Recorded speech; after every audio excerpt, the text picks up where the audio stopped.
오늘은 특별 새벽기도의 11일 차입니다. 보이스피싱이라는 제목으로 하나님의 말씀을 전하겠습니다. 어제 말씀에 신앙인의 마음 안에는 갈등이 있다고 말씀을 드렸습니다. 성령으로 거듭난 영으로부터 오는 생각이 있고 아직 거듭나지 않은 육신의 생각이 부딪혀서 생기는 갈등입니다. 육신의 생각은 사망을 낳고 영의 생각은 생명과 평화를 낳는 것입니다. 그래서 바울은 선을 행하기 원하는 나에게 악이 함께 있는 나는 참 공고한 사람이다라고 고백을 하였습니다. 이것이 신앙인의 중심 싸움이자 또 영적인 싸움이 되겠습니다. 그런데 여기 하나가 더해지는 시험이 있습니다. 바로 마귀의 시험입니다. 마귀는 내 육신의 소욕으로부터 오는 그런 유혹을 부추기면서도 또한 거짓으로 나를 속입니다. 그것이 오늘 본문 말씀에 잘 나와 있습니다. 오늘 말씀은 예수님이 마귀에게 시험을 받으시는 그런 장면입니다. 참 하나님이신 예수님은 참 인간이 되기 위해서 육신을 입고 이 땅에 오셨는데요. 육신으로 인해서 예수님도 이 육신의 소욕과 마귀의 유혹으로부터 자유롭지 못했습니다. 그래서 히브리서 4장 15절에 보면 그런 말씀이 있어요. 우리에게 있는 대제사장은 모든 일에 우리와 똑같이 시험을 받으신 이로되 죄는 없으시니라. 오늘 예수님이 이기신 그 마귀의 시험을 살펴봄으로써 우리 또한 마귀의 시험에 대비해서 이길 수가 있겠습니다. 오늘 말씀을 통해서 가장 먼저 우리가 알아야 될 것은 마귀는 거짓의 압이라는 것입니다. 요한복음 8장 44절에 보면은 그는 처음부터 살인한 자요 진리가 그 속에 없으므로 진리에 서지 못하고 거짓을 말할 때마다 다 제 것으로 말하나니 이는 그가 거짓말쟁이요 거짓의 아비가 되었습니다. 여러분, 거짓이란 무엇입니까? 거짓은 믿지 못하게 만드는 것입니다. 즉 진리의 반대가 되는 것입니다. 진리가 충만하면 믿음이 생기고 평화가 찾아오지만 거짓이 충만하면 불신하게 되고 불안 염려가 찾아오는 것입니다. 가정이 깨어지는 이유는 무엇입니까? 부부간에 서로 믿지 못하기 때문에 그런 것입니다. 자꾸 의심을 하고 또 의심스러우니까 뒤져보고 심해지면 의처증과 의부증이 생기는 것입니다. 사회가 무너진 이유는 무엇입니까? 거짓과 불법, 부정이 만연하면 서로 간에 믿지 못해서 무너지게 되는 것입니다. 그래서 더욱 CCTV를 강화하고 보안을 강화하기 마련인 것입니다. 마귀란 말을 헬라어로 보면은 디아블로라는 말로서 이간질시키다, 이간질시키는 자 이런 뜻입니다. 즉 마귀는 하나님과 우리 사이를 이간질시켜서 믿지 못하도록 갈라놓는 자가 마귀가 되겠습니다. 예수님이 진리이시면서 또 믿음의 주요 온전케 하시는 분이 되신다고 한다면은 마귀는 거짓의 주의자, 거짓의 아비가 되어서 우리 믿음을 파괴하려는 그런 자입니다. 마지막 때가 될수록 마귀는 거짓 그리스도들과 거짓 선지자들을 일으켜서 할 수만 있으면 택하신 자들을 미혹한다라고 말씀을 하고 있습니다. 자, 그러므로 마귀가 주는 주된 시험은 거짓으로 우리의 믿음에 의심을 줘서 믿음을 흔들고 깨뜨리는 것이다 라고 기억하시면 되겠습니다. 자, 두 번째로요, 마귀는 거짓으로 우리 구원의 확신을 흔들어 버립니다. 그럼 의심이 생기면은 구원의 확신에 균열이 생깁니다. 내가 갖고 있던 구원의 확신에 금이 가면서 내가 거듭났던가, 더 나아가서 내가 과연 하나님의 자녀인가 헷갈리고 흔들리기 시작하는 것입니다. 여러분, 자녀가 엄마를 믿을 때에 그냥 엄마라고 믿지요. 아니면은 유전자 검사를 통해서 친자 확인을 하고 나서 믿는 자녀가 있습니까? 여러분, 그런 자녀는 없습니다. 그냥 믿는 것입니다. 뭘 보고 믿는 게 아니고 태어나면서부터 그냥 엄마라고, 나를 낳은 친모라고 믿는 것입니다. 그런데 여러분, 의심이 생기고 두려움이 생기면은 어떻습니까? 자꾸 뭔가 증거를 보려고 하고 확인을 해보려고 하는 것입니다. 삶이 불안해지고 부모 자식 간의 관계가 깨어지기 쉬운 것입니다. 여러분, 우리 믿음도 마찬가지입니다. 마귀는 자꾸 거짓으로 나에게 의심을 주고 구원의 확신을 흔드는 것입니다. 내가 과연 구원받았는가? 더 나아가서 내가 과연 하나님의 자녀인가? 여러분, 의심이 생기니까 자꾸 뭔가 증거를 찾고 싶은 것입니다. 체험으로 뭔가 사인으로 확인을 해야지만이 믿으려고 하는 것입니다. 그래서 어느 이단에서는 구원 받았느냐 물어봅니다. 받았다고 하면 언제 받았느냐, 시간이 언제였냐, 이게 물어보는 것이죠. 받은 사인이 무엇이냐 또 물어봅니다. 그럼 여기서부터 헷갈리기 시작합니다. 내가 구원받은 줄 알았는데 언제 받았지? 몇 시에 받았더라? 예? 그 사인과 증거가 무엇일까? 당황하면서 헷갈리는 것입니다. 여러분, 이런 질문 자체가 우리 믿음을 현혹시키는 질문입니다. 여러분, 태어났을 때에 생년월일까지는 알겠지만 몇 시에 태어났는지 기억하신 분 계십니까? 여러분, 없습니다. 저도 몇 시에 태어났는지 알지도 못하고 모릅니다만, 그러나 우리 어머니가 내 어머니라는 것은 흔들려 본 적이 없는 것입니다. 믿음의 확신이 있는 것이죠. 그냥 내가 자녀인 것이 믿어지는 것입니다.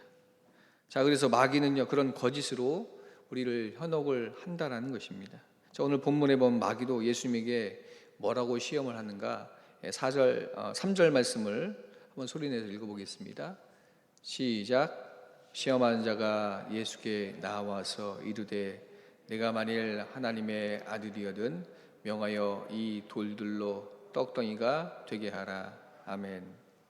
내가 만일 하나님의 아들이거든 이렇게 시험을 합니다.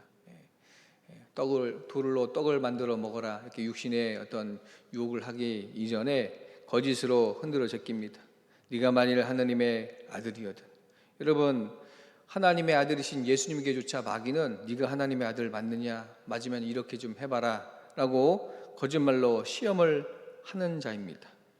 두 번째 시험을 할 때도 똑같이 네가 만일 하나님의 아들이거든 이렇게 해봐라 같은 의심을 주는 것입니다. 마귀는 끊임없이 나중에 예수님께서 십자가에 못 박혔을 때도 사람들의 입을 통해서 네가 그리스도가 아니냐, 그렇다고 한다면 십자가에서 한번 내려와서 우리를 구원해봐라 라고 시험을 하고 있는 것입니다. 이런 마귀가 하나님의 독생자이신 예수님에게도 이렇게 시험했거든. 하물며 양자 삼은 우리에게도 더하면 더했지 덜하질 않습니다. 네가 하나님의 자녀냐? 네가 구원받았느냐? 구원받았으면 이렇게 해봐라. 저런 걸 체험해봤냐? 라고 의심을 주는 것입니다. 지난번에 말씀드렸듯이 우리는 이 구원의 확신이라는 것을 뭔가 체험을 통해서 확신하려고 한다면 거짓에 속기 마련인 것입니다. 그것이 아니고 진리이신 말씀의 근거에서 우리가 구원의 확신을 가져야 됨을 믿으시기 바랍니다. 자, 그러므로 마귀를 대적하는 무기는 하나님의 말씀, 즉 기록된 성경의 말씀입니다. 그것을 예수님께서도 잘 아셨기 때문에 마귀의 거짓을 물리치실 때에 말씀을 인용을 하셨습니다. 4절 말씀을 읽어보겠습니다. 시작. 예수께서 대답하여 이르시되 기록되었으되 사람이 떡으로만 살 것이 아니요 하나님의 입으로부터 나오는 모든 말씀으로 살 것이라 하였느니라 하시니. 아멘. 기록되었으되, 여러분, 기록된 성경 말씀으로 거짓을 분별하고 딱 물리치셨다라는 것입니다. 여러분이 마귀의 시험을 이길 근거는 성경 말씀입니다. 여러분, 어디서 들은 이상한 말씀이 아닌 거예요. 성경에도 없는 이상한 얘기를 근거로 붙잡지 마시기 바랍니다. 내가 꿈에서 들었다라고 하는 이상한 것을 여러분 믿음의 근거로 붙잡지 마시기 바랍니다.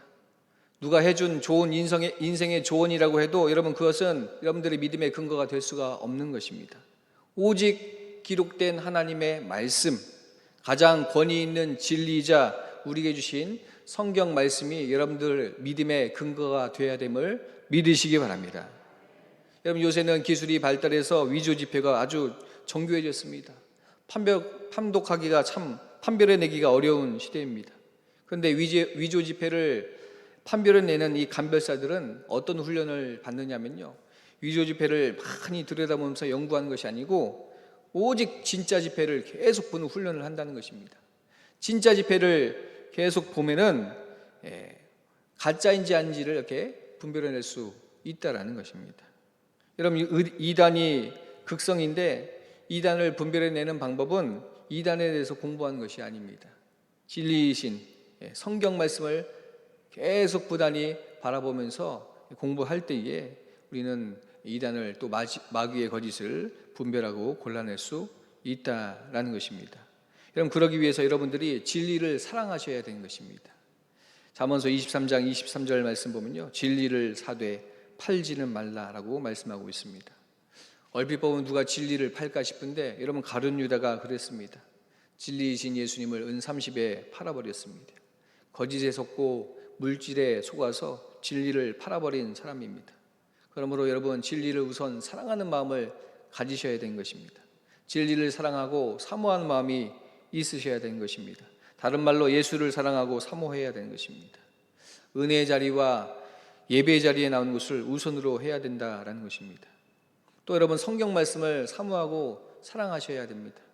누가 뭐라 하더라, 누가 뭘 봤다더라, 체험했다더라, 여러분 이런 것보다 더 순도 높은 진리, 바로 성경 말씀을 여러분 사랑하시기를 축원합니다. 아무리 좋은 말이라고 해도 사람의 말은 일리일 뿐이지 진리가 되지는 못하는 것입니다. 오직 우리에게 주신 성경 말씀이 진리가 되고 수능 금보다도 더 우리에게 강도가 높은 진리인 줄 믿으시기 바랍니다. 여러분, 요즘 보이스피싱이 점점 사기가 높아진다고 합니다. 얼마 전 뉴스를 보니까 요즘은 내 휴대전화에 가족 지인의 이름이 뜨면서 교묘하게 속인다는 것입니다. 예전에는 모르는 번호가 떴기 때문에 이게 뭔가 전화 받고 그렇게 보이스피싱의 의심을 그나마 갖고 당했다고 한다면은 지금은 엄마 이름이 뜨고 아빠 이름이 뜨고 자녀 이름이 뜬다는 것입니다. 여러분, 왜 그렇습니까? 이와 같은 보이스피싱을 막기 위해서는 우선 여러분, 모르는 번호로 오는 문자라든가 어떤 그런 것들을 통해서 프로그램을 열지 말아야 된다는 것입니다. 이상한 거 모르는 사람에게 이런 문자가 오면은 함부로 열지 마시기 바랍니다. 나도 모르게 악성 프로그램이 휴대전화에 깔려가지고 개인정보가 유출된다고 합니다. 자, 두 번째로 보이스피싱 전화가 와도 여러분, 뭘 요구한다고 해서 바로 들어주지 말고 반드시 확인을 해보라는 것입니다. 이 사람 정말로 엄마인가? 이 사람 정말로 내 딸인가? 확인을 하라는 것입니다. 자, 마찬가지로 이런 마귀의 속임수도 점점 더 교묘해집니다. 자꾸 이상한 말씀, 이상한 사인들, 체험, 내 안에 심으려고 마귀가 그렇게 애를 쓰고 내 믿음을 떠보는 것입니다. 여러분, 이상한 얘기를 듣고 자꾸 받아들이지 마시기 바랍니다. 어디서 엉뚱한 것도 듣고 나서 자꾸 이상하게 흘러가지 마시기 바랍니다. 두 번째로 확인을 해보라는 것입니다. 여러분, 뭘로 확인을 해야 됩니까? 아까도 말씀드렸듯이 성경 말씀으로, 진리인 성경 말씀으로 우리가 분별을 하든지, 성경을 잘 모르면 영적인 권위자에게 물어보시든지, 아니면 속상에게 물어보시든지, 이렇게 확인을 해봐야 된다는 것입니다.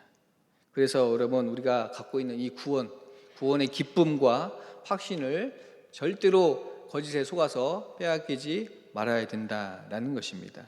자, 오늘 말씀을 기억하시면서 우리에게 주신 이 구원의 투구를 끝까지 잘 주의 매무로서 끝까지 승리하시기를 주님의 이름으로 간절히 축원합니다. 기도하겠습니다.